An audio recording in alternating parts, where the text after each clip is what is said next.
हम पूरे उस बिल को उस एक्ट को अनकॉन्स्टिट्यूशनल मानते हैं और ये आर्टिकल 25, आर्टिकल 26, 14 और 15 और 29 का ग्रेव वायलेशन है। ये हम पहले से ही बोल किया है और आज फिर आपके सामने रिपीट कर रहा हूँ।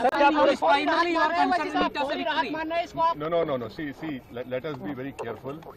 The Honorable Supreme Court, as rightly pointed out by my counsel, Mr. Nizam Pasha, the Supreme Court has said that the Central Waqf Council and the State Waqf Boards will not be constituted. Waqf by user cannot be deleted.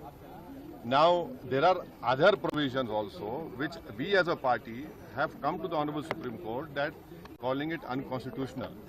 Now, whenever it will be heard, our counsel, Mr. Nizam Pasha, on behalf of me, will be arguing it.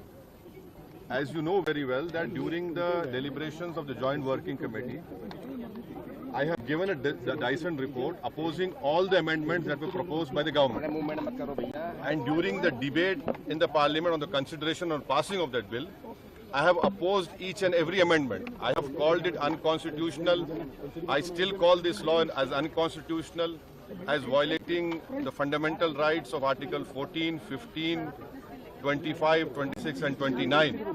So our legal battle will continue to ensure that this act, against this act will continue.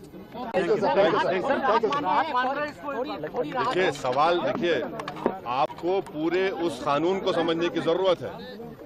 अब 5 साल का मुसलमान practising रहेगा, 5 साल practising मुसलमान का तो रहेगा। अब उसको कौन डिसाइड करेगा? अब कोई महिला है उसको कौन डिसाइड करेगा? तो ऐसे कई उसमें जो अमेंडमेंट्स के जरिए लॉ बनाया गया है, हम उसके आज भी मुखालिफत कर रहे हैं और कल भी अपोज करते रहेंगे। और लीगली हम सुप्रीम कोर्ट ने चैलेंज किए, हम उसको उन तमाम चीजों को violation of the fundamental rights मानते हैं। Thank you.